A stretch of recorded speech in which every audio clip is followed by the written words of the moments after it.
அதோ 10 நிமிஷத்துல வந்துடுறேண்ணா. இதோ 10 நிமிஷத்துல வந்துடுறேன். அம்மா போயிட்டு வரேம்மா. செல்வம், போயிட்டு எப்பப்பா வருவ? ஒரு 1 ஹவர்ல வந்துருவோம்மா. ஏன் கேக்குற? இல்லடா, நான் வெளியே போறேன், வர்றதுக்கு நேரம் ஆயிரும். வீட்டு சாவி எடுத்துட்டு போயிரு. நீ எங்கம்மா போற? பெரம்பூர்ல ஒரு ஜோசியக்காரர் இருக்காரு, கரெக்டா எல்லாத்தையும் கணிச்சு சொல்றாராம். அவர்கிட்ட உன் ஜாதகத்தை காட்டலான்னு போறேன். நல்லதுமா. புதுசா என்ன தொழில் செய்யலாம், எனக்கு எது செட் ஆகும்னு கேட்டு வாமா. நான் ஜோசியரை பார்க்க போறது உன் தொழிலை பத்தி விசாரிக்கிறதுக்கு இல்ல, உன் கல்யாணம் எப்ப கூடி வரும்னு கேக்குறதுக்காக தான். அதுக்கு என்னமா இப்ப அவசரம்? இதுவே ரொம்ப லேட்ரா. உன் வயசுல இருக்க பசங்க எல்லாம் கல்யாணம் முடிச்சு 2 குழந்தை பெத்துட்டாங்க. நீ மட்டும்தான் இன்னும் ஒத்தாளா சுத்திக்கிட்டு இருக்க. நான் எதுக்காக காத்துக்கிட்டு இருக்கேன்னு உனக்கும் தெரியும்லம்மா. நல்லாவே தெரியும். ஆனா தெரிய வேண்டியவளுக்கு இன்னும் தெரியலையே. நீயும் தைரியமா சுதா கிட்ட பேச மாட்ற, என்னையும் அவகிட்ட பேச விட மாட்ற. வேற என்னதாண்டா பண்ண முடியும்? இன்னும் எவ்வளவு நாள் தான் நான் காத்துட்டு இருக்கிறது? எனக்கும் வயசாயிட்டே போயிட்டு இருக்குடா. முன்ன மாதிரி என்னால வேலை செய்ய முடியல. மருமகன்னு ஒருத்தி வந்தா எனக்கு ஒத்தாசையா இருக்கும்ல. வேலை செய்யறது தான் கஷ்டம்னா வேற யாராச்சும் ஆளை போட்டுக்கலாமா? டேய், அது எனக்கு தெரியாதா? நான் வேலைக்காரிய தேடலடா, நம்ம வீட்டுக்கு ஒரு மகாலட்சுமியை தேடுறேன். உனக்கு ஒரு பொண்டாட்டி கேக்குறேன்டா. நீ சரின்னு ஒரு வார்த்தை சொல்லு. உனக்கு சுதா கிட்ட பேசுறதானே பிரச்சனை? நான் நேரா போய் வேதா அக்கா கிட்ட பேசுறேன். அக்கா சம்மதிச்சிட்டாங்கன்னா வேலை ஈஸியா முடிஞ்சிரும்ல. இல்லம்மா, அந்த குடும்பத்துல ஏற்கனவே ஏகப்பட்ட குழப்பமும் பிரச்சனையும் ஓடிட்டு இருக்கு. இப்போ போய் அந்த பேச்சை எடுக்கிறது நல்லா இருக்காதுமா. உனக்கு இப்ப உடனே கல்யாணம் முடிக்க போறேன்னு இப்ப பேச போறது இல்லடா. இப்படி ஒரு விருப்பம் இருக்கு, உங்களுக்கு சம்மதமான கேட்டு வச்சுக்கலாம். அம்மா, அதுக்கான நேரம் இது இல்லைன்னு நினைக்கிறேம்மா. டேய், ஒவ்வொரு தடவையும் இப்படிதான். நீ ஏதாவது ஒரு காரணத்தை சொல்லி இப்படி தள்ளி போட்டுட்டே இருக்க. இதுக்கு முன்னாடி நான் இந்த பேச்சை எடுத்தப்போ 2 பேரும் சேர்ந்து பிசினஸ் ஆரம்பிக்க போறோம், அது நல்லா வந்ததுக்கு அப்புறம் பேசிக்கலான்னு சொன்னேன். கடைசியில கடையும் ஆரம்பிக்க முடியாம போயிடுச்சு. இப்ப அவங்க வீட்டுல சூழ்நிலை சரியில்லைன்னு சொல்ற, நாளைக்கு வேற ஏதாவது ஒரு காரணத்தை சொல்லுவ. இங்க பாரு செல்வம், இப்படியே போச்சுன்னா இது சரி வராது செல்வம். உன் கல்யாணத்தை பார்க்க முடியாமலே நான் போய் சேர்ந்துருவோம் போல இருக்கே. அம்மா, என்னம்மா இப்படி எல்லாம் பேசுறீங்க? நீ தாண்டா இப்படி எல்லாம் என்ன பேச வைக்கிற. உனக்கு ஒரு விஷயம் பிடிச்சிருக்குன்னா அத பத்தி வெளிப்படையா பேசுறதுல தப்பே இல்ல. நடக்குதா இல்லையாங்கிறது அடுத்த விஷயம். ஆனா மனசுக்குள்ளேயே வச்சுக்கிட்டு சொல்லாம இருந்தா அது எப்படிடா நடக்கும்? நீ சுதாவை விரும்புறத அவளா புரிஞ்சுக்கிட்டு உன்னை வந்து கேப்பான்னு நினைக்கிறியா? ஏண்டா, அது நடக்காதுன்னு தெரியும்ல. அது நடக்கிறதுக்கு என்ன வழின்னு யோசிக்கணும்ல. அதுக்கு ஒரு அடியாவது எடுத்து வைக்கணும்ல. வெறும் விருப்பத்தை மட்டும் மனசுக்குள்ள வச்சுக்கிட்டு ஒரு புண்ணியமும் இல்லடா. அதுக்காக முயற்சி செய்யணும். மொத்த வாழ்க்கையும் கனவுலயே வாழ்ந்துகிட்டு சந்தோஷப்பட முடியாது. எனக்கு புரியுதுமா, நான் கண்டிப்பா இதை பத்தி பேசுறேன். எனக்கு கொஞ்சம் டைம் கொடுங்க. ஏற்கனவே உனக்கு நிறைய டைம் கொடுத்தாச்சு. இதுக்கு மேல காத்துக்கிட்டு இருக்கிறதுக்கு எனக்கு பொறுமை இல்ல. 1 வாரம் தான் பாப்பேன். நீ அப்போ இப்படியே இருந்தேன்னு வச்சுக்கோ, நான் உன் ஜாதகத்தை எடுத்துட்டு போய் ஜோசியரை பாத்துருவேன். சரிம்மா.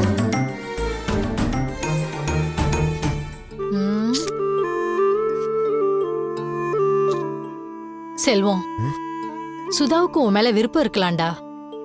நீ வெளிப்படையா கேட்கணும்னு கூட அவ எதிர்பார்க்கலாம். நீ கேட்கலனதும் உனக்கு இஷ்டம் இல்லைன்னு நினைச்சு அவ வேற ஏதாவது ஒரு வரனுக்கு தலையாட்டிடுவாடா. உன் தயக்கத்தால நீ ஆசைப்பட்ட வாழ்க்கையை இழந்துடக்கூடாது செல்வம். அவ்வளவுதான் நான் சொல்லுவேன். புரிஞ்சுக்கோ.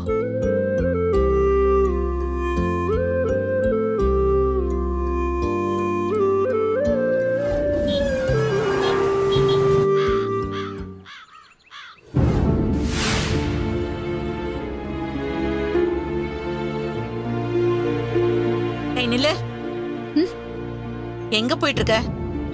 அது டிஃபன் ரெடி ஆயிடுச்சு அத்தை. மணி ஆயிடுச்சு, மாமா குடுக்கணும்ல, அதான் மாமாவை எழுப்ப போறேன்.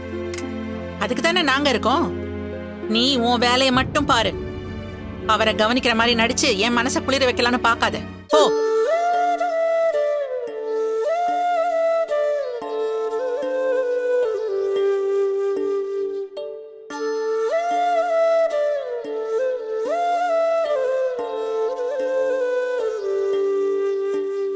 என்னங்க என்னங்க எங்க டிஃபன் ரெடி ஆயிடுச்சு, சாப்பிடலாமா?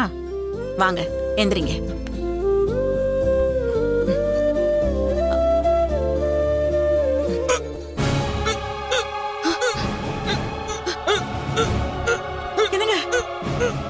என்னங்க என்னங்க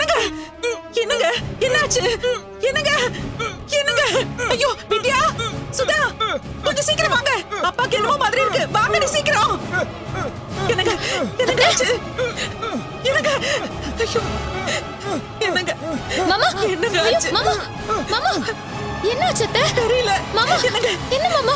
என்னங்க படுக்க வைங்க அத்தை, படுக்க வைங்க. என்னாச்சுங்க?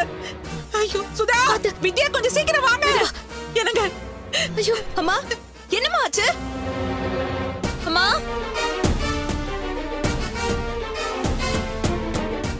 என்னங்க இருங்க வர. சுதா வித்யா சீக்கிரமா வாங்க. ஐயோ அம்மா என்னம்மா ஆச்சு? அப்பா அம்மா சாப்பாடு என்னாச்சும்மா? கொடுத்து எழுப்பினேன். ஓ மாத்திரை ஒர்க் அவுட் ஆயிடுச்சு போல இருக்கே. அத்தை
உங்களுக்கு அத்தைக்கு பார்த்த மாதிரி டாக்டர் வீட்டுக்கே வர வைக்கலாம்ல. மாமா இந்த கண்டிஷன்ல இருக்கிறப்போ டாக்டர் வீட்டுக்கு வந்து பார்த்தா ஒண்ணும் பண்ண முடியாது. ஹாஸ்பிடல் கேர்ல இருந்தாதான் இதை சரி பண்ண முடியும். அத்தை, அழாதீங்க அத்தை, மாமாக்கு எதுவும் ஆகாது. அங்கதான் ஆம்புலன்ஸ் வந்துருச்சு. வாங்க, ஆம்புலன்ஸ் வந்துருச்சு. தூக்குங்க. மெதுவா. எப்படிண்ணா பரவாயில்லையாப்பா, ஒரு வழியா வண்டியை ரெடி உடனே பண்ணிட்டேன். ரொம்ப பாவம்ப்பா. என்ன கொஞ்சம் ஆட்டோ தான் நொறுக்கிட்டானுங்க. அதுக்குள்ள ஆட்டோவை ரெடி பண்ணிட்டியாப்பா? ஆமாண்ணே ஆமாண்ணே. தொழில் பண்ணோம்ல அண்ணா. டூமு கண்ணாடி எல்லாம் புதுசுண்ணே. அருண் உங்க ஓனர் வராரு. வாங்கண்ணே, எப்போ வந்தீங்க ஊர்ல இருந்து? காலையில தான்ப்பா வந்தேன். அப்படியா, சரிண்ணே. வீட்டுல எல்லாரும் நல்லா இருக்காங்களா? டாக்டர் எல்லாம் கூட்டி போனீங்களா? போய் பார்த்துட்டு தான்ப்பா வந்தேன். ஆ. பிபி தான் கொஞ்சம் அதிகமா இருக்கு. மாத்திரை கொடுத்துருக்காங்க. ஆ. அவ சும்மா இல்லாம எதையாவது போட்டு குழப்பிட்டே இருப்பா. பிரச்சனையே அதுதான். சரிப்பா, என் கதையை விடு. ஆட்டோ நல்லபடியா ஓடுதுல்ல? நல்லா ஓடிட்டு இருக்குண்ணே. இந்தாங்கண்ணே, இந்த வாரத்துக்கான ஆட்டோ பணம்.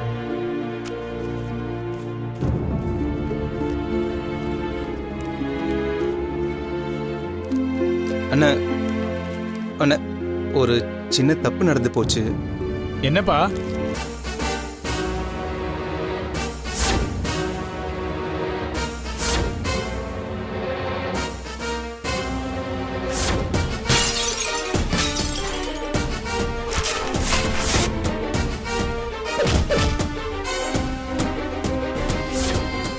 ஒரு சவாரியா நினைச்சுதானே நான் அவங்கள கூட்டு போனேன். மத்தபடி அவங்களுக்கும் எனக்கும் எந்த சம்மந்தமும் கிடையாதுன்னு அத கூட புரிஞ்சுக்காம என் வீட்டுக்கு வந்து பெரிய தகராறே பண்ணிட்டாங்க. அவங்க அதோட விட்டுருந்தா கூட பரவாயில்ல, அவங்க ஆட்டோவையும் கூட உடைச்சிட்டாங்க. அண்ணா, என் மேல தப்பு இல்லைனாலும் ஆட்டோ உடைஞ்சதுக்கு நான் தானே பொறுப்பு. அதான் முடிஞ்ச வரைக்கும் நீங்க என்கிட்ட கொடுத்த மாதிரியே ஆட்டோவை ரெடி பண்ணிட்டேன். இனிமே உங்க ஆட்டோவை ஓட்டதா வேணாமான்னு நீங்க தானே முடிவு பண்ணணும். இந்தாங்கண்ணே சாவி. தம்பி, வண்டி சாவி நீங்களே வச்சுக்கோங்க.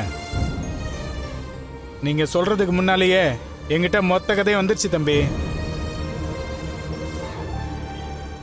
என் ஆட்டோங்கிறது எனக்கு இன்னொரு குழந்தை மாதிரி. அதை உடைச்சிட்டாங்கன்னு தெரிஞ்சதும் முதல்ல கோவப்பட்டேன். உன்னை நம்பி கொடுத்தது தப்புன்னு தோணுச்சு. நானே சாவியை கூட வாங்கிடலான்னு தான் நினைச்சேன்ப்பா. ஆனா இங்க வந்து என் ஆட்டோவை பார்த்ததுக்கு அப்புறம் என் கோவம் எல்லாம் பறந்து போயிடுச்சு தம்பி.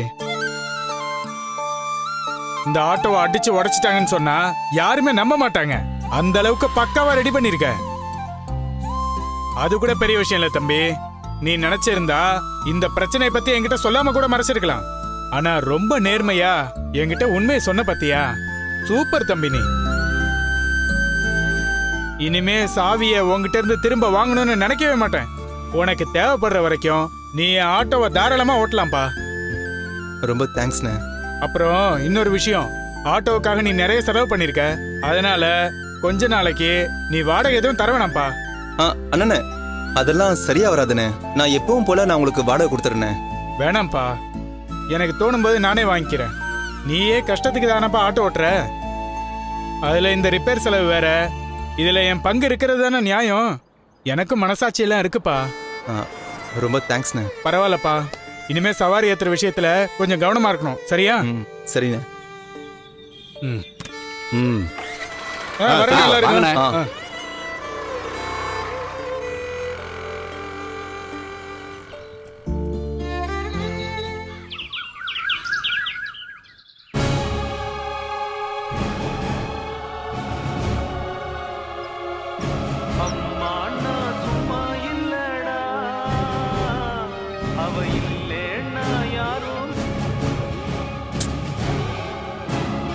போனை எடுங்க அருண். நம்ம புரியாம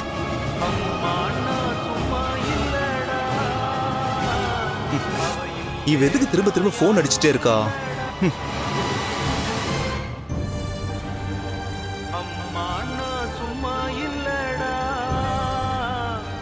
விட்டா இவ கால் பண்ணிக்கிட்டே இருப்பா. டென்ஷன் ஆகி கத்துனா தான் அடங்குவா. ஏய், அறிவு இருக்கா உனக்கு? உன்கிட்ட பேச பிடிக்கலதானே கட் பண்ணிட்டே இருக்கேன். அப்புறம் எதுக்கு திரும்ப திரும்ப அடிச்சுட்டே இருக்க? ஐயோ அருண், கத்தி முடிச்சிட்டீங்களா? இப்ப நான் பேசலாமா? நான் ஒன்னும் வெட்டியா கதை பேசுறதுக்காக உங்களுக்கு கால் பண்ணல. திரும்ப திரும்ப ஒருத்தவங்க கால் பண்றாங்கன்னா ஏதோ எமர்ஜென்சின்னு புரிஞ்சுக்க வேண்டாமா? அவங்க மேல இருக்கிற கோவத்துல போனை கட் பண்ணிட்டே இருக்க கூடாது. ஒரு அவசரத்துக்கு கூட உங்களை ரீச் பண்ண முடியலன்னா அப்புறம் எதுக்குங்க உங்களுக்கு போனு? சரி சொல்லு. அதான் போன் அட்டெண்ட் பண்ணிட்டேன்ல. மாமாக்கு திடீர்னு ஸ்ட்ரோக் மாதிரி வந்துருச்சு. ஸ்ட்ரோக்கா? நல்லதானே இருந்தாரு, திடீர்னு எப்படி இந்த மாதிரி ஆயிடுச்சு? தெரியல அருண். மாமாக்கு இப்படி ஆனதுமே நாங்க எல்லாருமே பதறிட்டோம். ஆம்புலன்ஸ் புக் பண்ணி உடனே ஹாஸ்பிடல் கூட்டிட்டு வந்துட்டோம். ஏய், அப்பா ரெகுலரா கூட்டி போவோமே அந்த ஹாஸ்பிடல் தானே? ஆமா அருண். ஏய், ஹாஸ்பிடல் வரைக்கும் கூட்டி போயிருக்கீங்க. எனக்கு முதல்ல சொல்லணும்னு தோணலையா உனக்கு?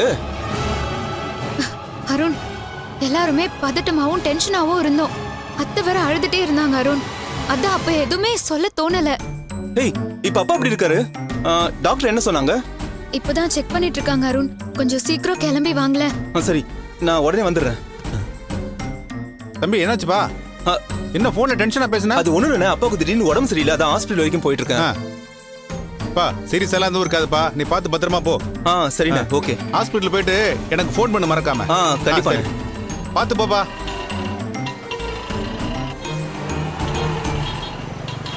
மா வெளியே வெயிட் பண்ணுங்கம்மா.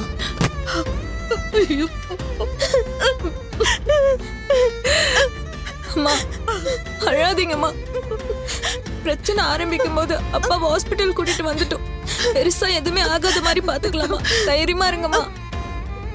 இதுக்கு மேல பெருசாகிறதுக்கு என்னமா இருக்கு? அவர் இருந்த கோலத்தனையும் பார்த்தல. அவர் இது வரைக்கும் பட்டதெல்லாம் போதாதா? எதுக்கு மேல மேல அவருக்கு கஷ்டம் வரணும்? அந்த சாமிக்கு கண்ணே இல்லையா?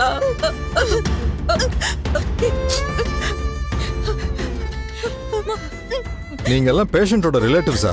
ஆமா டாக்டர். என்னாச்சு அவருக்கு? நல்லாதான் இருந்தாரு டாக்டர். திடீர்னு ஸ்ட்ரோக் மாதிரி வந்து வாய் கை கால்லாம் ஒரு பக்கமா இழுத்துக்குச்சு டாக்டர். ஓகே. அதான் இமிடியேட்டா கூப்பிட்டுட்டு வந்தோம். ஓ அப்படியா? மாத்திரை மருந்தெல்லாம் கரெக்டா கொடுத்தோம். அவரை நாங்க எல்லாரும் நல்லா தான் பாத்துக்கிட்டோம். கொஞ்ச நாள்ல அவர் முழுசா குணமாயிடுவாருன்னு நாங்கெல்லாம் நம்பினோம். ஆனா இப்போ முன்ன விட அவர் மோசமாயிட்டாரு. அவருக்கு ஏதாவது ஒண்ணு ஆயிடுச்சுன்னா நாங்க என்ன பண்ணுவோம் டாக்டர்? அழாதீங்கம்மா. பேஷண்ட் ரெகுலரா மெடிசின்ஸ் எடுத்திருந்தா இப்படி நடக்க சான்ஸே கிடையாது. இது எங்களுக்கும் குழப்பமா தான் இருக்கு. நான் பேஷண்ட்டை செக் பண்ணி பார்த்துட்டு என்னன்னு சொல்றேன். நீங்க கொஞ்சம் வெயிட் பண்ணுங்க. என்னம்மா? மாத்திரை ஓவர் டோஸ் கொடுத்தா கிழவ மேல போகும் இல்ல கோமாக்கு போகும்னு பார்த்தா வேற மாதிரி ஆயிடுச்சு. தடவை சொன்னாலும் நீ திருந்தவே மாட்டியா? அப்பாக்கு இப்படி ஆனதுல நமக்கு மட்டும் வருத்தம் இல்ல, அவளுக்கும் தான். உடனே ஆம்புலன்ஸ்க்கு ஃபோன் பண்ணி அவ தானே இந்த ஹாஸ்பிட்டல்ல சேர்த்து விட்டா. அதெல்லாம் மறந்துட்டியா? சுதா, உன் ஃப்ரெண்டு ஃபோன் பண்ணலன்னா நானே பண்ணிருப்பேன். இது ஏதோ பெரிய வேலை மாதிரி பேசிட்டு இருக்க. கல்பனா, தயவு செஞ்சு நீ சும்மா இருக்கியா? சுதா, இவளுக்காக நீயே சப்போர்ட் பண்ணி பேசிட்டு இருக்க. அவங்கள சொல்றதுல என்ன தப்பு இருக்கு?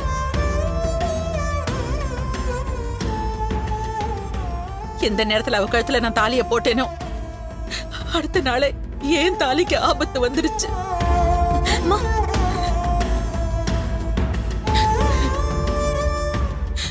அவரை இந்த நிலைமைக்கு ஆளாக்குனவ இங்க எதுக்கடி வரணும்? என் கண்ணு முன்னாடி வந்து என் வயித்தறிச்சல கொட்டிக்கணுமா?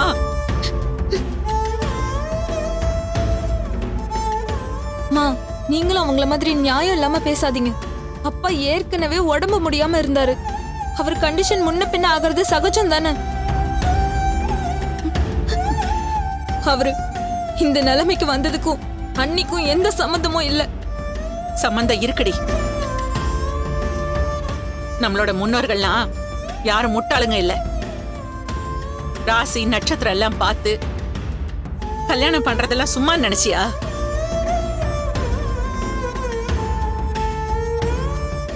வீட்டுக்கு வரப்போற மருமகளோட ராசி அந்த குடும்பத்துக்கு ஏத்த மாதிரி இருக்கணும். அப்பதான் அந்த குடும்பமும் நல்லா இருக்கும். அங்க இருக்கிற மனுஷங்க எல்லாம் நிம்மதியா இருப்பாங்க. இல்லைன்னா அந்த குடும்பமே குட்டிச்சவரா போயிடும்.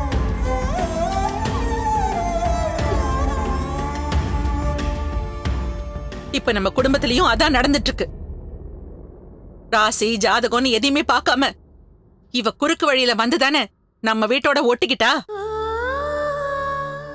இவ வந்த நேரமும் ராசியும் சரியில்லைங்கிறதுனாலதான் நம்ம சொல்ல முடியாத கஷ்டத்தெல்லாம் அனுபவிச்சுட்டு இருக்கோம். வாய மூடு.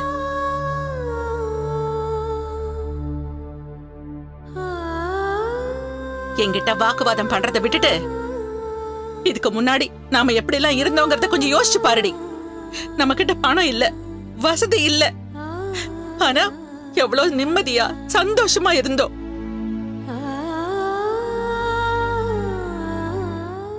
எப்ப இவ நம்ம குடும்பத்துக்குள்ள காலடி எடுத்து வச்சாலோ அப்பவே நமக்கு கெட்ட நேரம் ஆரம்பிச்சிருச்சு. இவ வந்த நாள்ல இருந்து ஒரு நாளாவது நம்ம சந்தோஷமா இருந்திருப்போமா? சண்டை சச்சரவு இல்லாம இருந்திருப்போமா? எப்ப பார்த்தாலும் பிரச்சனை பிரச்சனை பிரச்சனை தான். இவளால ஐயோ கடவுளே நம்ம நிறைய அனுபவிச்சிட்டோம். இவ நம்ம கூட இருக்கிறதும் யமன் நம்ம கூட இருக்கிறதும் ஒண்ணுதான்.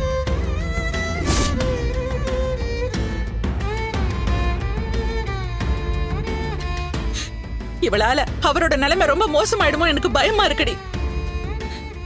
என் கண்ணு முன்னாடியே இவ வரக்கூடாது. இவளை எங்கேயாவது போ சொல்லு. நான் இவ்வளவு சொன்னதுக்கு அப்புறமும் இவ இங்கேயே சுத்திட்டு இருந்தானா அப்புறம் நானே இவளை கொண்டு போட்டுருவேன். இவளை இங்க முதல்ல போ சொல்லு. ஏய் போடி.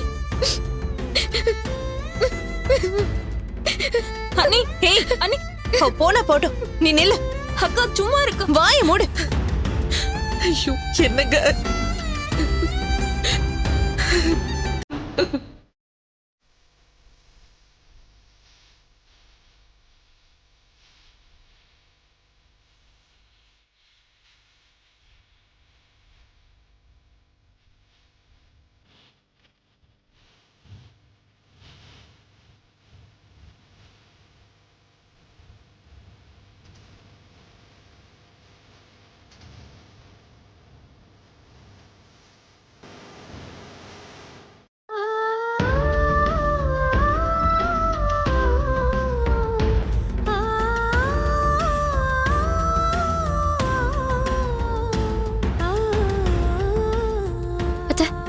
அம்மா, என்னமாச்சு அப்பாக்கு? அண்ணி, அண்ணா. அம்மா, என்னமாச்சு? ஐயோ கடவுளே, அம்மா அம்மா பயப்படாதீங்கம்மா. அப்பாவுக்கு எதுவும் ஆகாதுமா. எனக்கு அந்த நம்பிக்கையே வரமாட்டேன்னுதுடா. டாக்டர் வந்து அவருக்கு ஒண்ணும் பிரச்சனை இல்லைன்னு சொல்ற வரைக்கும் என்னால நிம்மதியாவே இருக்க முடியாதுடா. அம்மா, டாக்டர் இன்னும் எதுவும் சொல்லவே இல்லையா? இல்லடா, செக்கப் முடிச்சிட்டு வந்து பேசுறேன்னு சொல்லிருக்காரு. அம்மா, நான் காலையில பாக்கும்போது நார்மலா தானமா இருந்தாரு. திடீர்னு எப்படி இப்படி ஆச்சு? எங்களுக்கும் ஒண்ணும் புரியலடா. அம்மா அப்பாக்கு சாப்பாடு ஊட்டுறதுக்கு எழுப்பி உட்கார வைக்கும் போதுதான் இப்படி ஆயிடுச்சு. மாமா அம்மா நீங்க பயப்படாதீங்கம்மா, ஒன்றும் ஆகாதுமா, அழாதீங்கம்மா. டாக்டர் எங்க அப்பாவுக்கு எப்படி இருக்கு? சீரியஸா ஒன்றும் இல்லை. சாரி அருண், பேஷண்டோட கண்டிஷன் கொஞ்சம் கிரிட்டிக்கலாக தான் இருக்கு.